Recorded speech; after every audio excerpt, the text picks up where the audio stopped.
Assalamu alaikum wa rahmatullahi wa barakatuhu.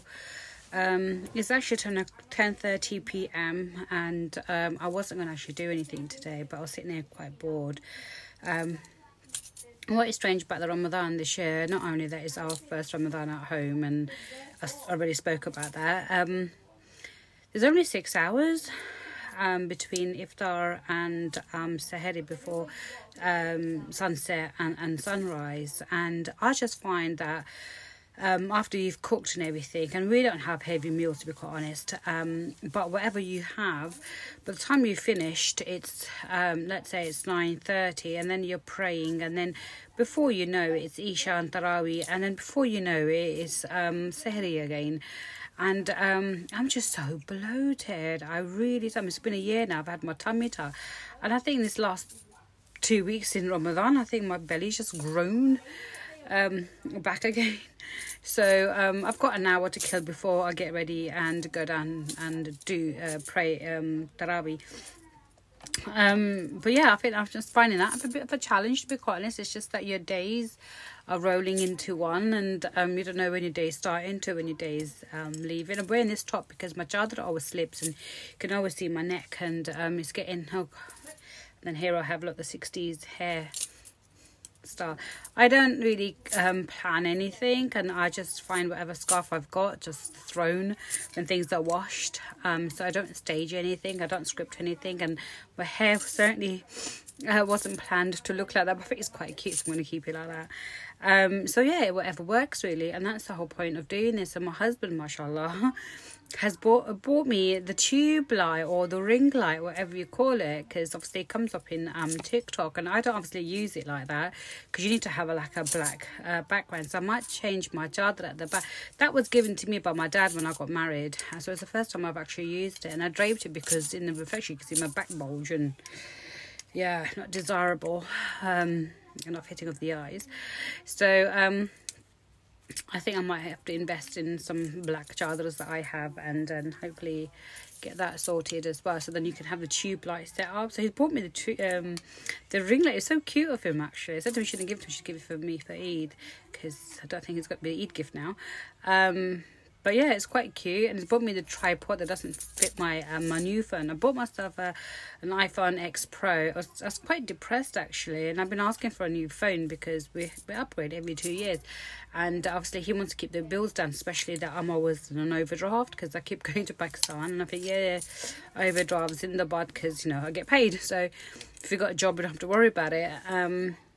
So I bought myself an iPhone 11 Pro. Well expensive. It's my first phone I've ever bought, my own money, because my husband is the one who does all of that.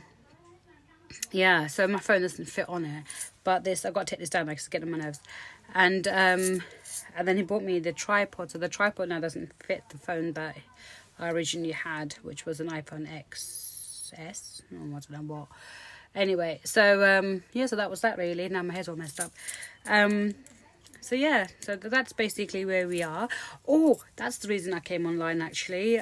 So it was my son's first trip out the front door today, and so I was brave enough to take him to Tesco's, and I thought, okay, as we're going to Tesco's, maybe if you see something you like to wear for Eid, and he doesn't buy clothes from Tesco's ordinarily, but why not? Because we're there and they sell clothes. So I thought maybe like a new, I don't know, t-shirt or shorts or whatever.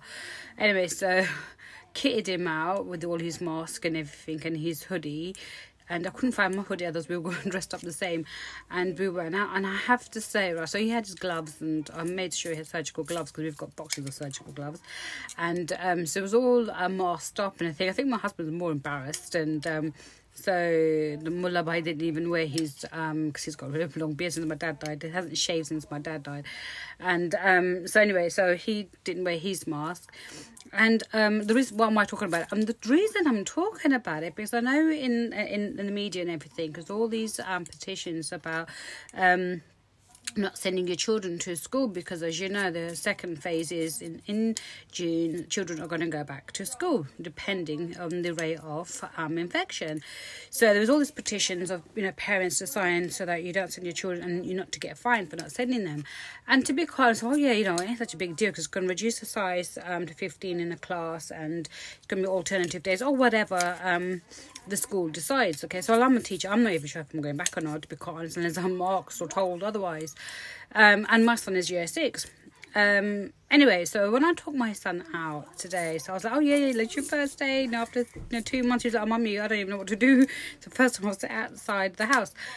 Anyway, so we went to Tesco's, and if you don't know, there's the queuing is outside, so you're still at 2 meters apart in the car park when you're queuing to go into, and there's always a set amount of people go in after a set amount of left, which is really, really good. I have to say Tesco's is brilliant, have the way they've done things. Anyway, so as I took my son to the queue, I was freaking out. I would say I had a panic attack, if that's what you call it. I was literally at the point where I was going to smack him, because he was taking the Berties, because I told him to put his which initially he thought it was funny, so I put his mask on him, and I done his drawstring, so he was really, really covered. And then I think he was so embarrassed because everybody there didn't have a mask on, bar two really thugged him in, right?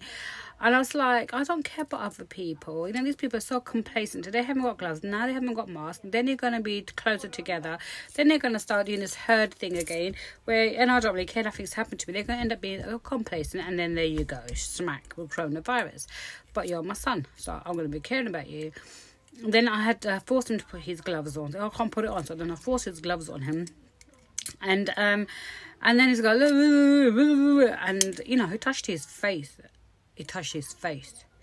So I was like, at him. And then, of course, he was touching the trolley. So when you touch the trolley, you can't touch your face. You can't touch anything. My husband's going, you get a bit extra. Because no, I think he needs to walk home. Do you know what? Give me the keys. I'm going home. I can't have him out here. If he sneezes, and he sneezes every day. We used to call him a sneeze machine, because every time he wakes up, he has to have at least 9 to 10 sneezes since he was a baby, right? But now if he sneezes, for the love of me, I'm going to have a hissy fit. I'm going to have a heart attack. I'm going to put it down to being a corona. So I'm a grown woman, right? And I'm a teacher. I'm educated, and I know so much about bloody corona that I could close my eyes and just teach about it. Teach it, But it's my child now, and now that he's been outside, and if he gets the sniffles, he was sneezing yesterday, but if he gets the sniffle, I'm going to think it's corona. And I was having such a hissy that I had to just leave him with his dad. And I was having a go at his dad, like, you're not wearing what sort of example are you setting for your son? You're not even wearing, you're not even taking this serious, blah, blah, blah. And he's telling me, and then my son did say, well, you know what, Dad's not wearing it. So I looked at his dad and I thought, see? You see? And then when we went inside the shops, I said, look, I can't walk around with you guys because it's getting to me. I was getting really upset. Angry. Not upset, like crying. Angry. Thinking, oh, he's touching this, he's touching his face, he's touching his eyes, stuff like out of sight, out of mind sort of thing, and I didn't think about it until we got into the car, made him stripped everything off and gave him, and I'm thinking, oh my God, I'm going to send my son into the real world. My son's going to have to go to school. He's going to be around people. No. So now, yeah, I just feel I've got to sign this petition. That's the first thing I'm going to do. However, anyway, they said that people don't send their children to school are not going to get fined. But what? Oh, no, my son's not going. He ain't going back to school. And no, I don't know. And so yeah, as a parent, you see things completely different. And I'm having this internal monologue, the monologuing about what's the right thing to do. And I'm a teacher, and I'm a grown woman, I'm educated and whatever. But I've kept my son in the house for 2 months. And he's put on so much weight, yeah. But I don't care. Tomorrow, Wednesday tomorrow, isn't it? So tomorrow, he's going to go out on his bike. I don't know. I'm going to have to stand there and see how far he goes and who he is in contact with. but to go to school. So yeah, I understand. So yeah, there's a petition, anything, put my name on it. Yeah, I can't deal with it. Stay home, keep them home.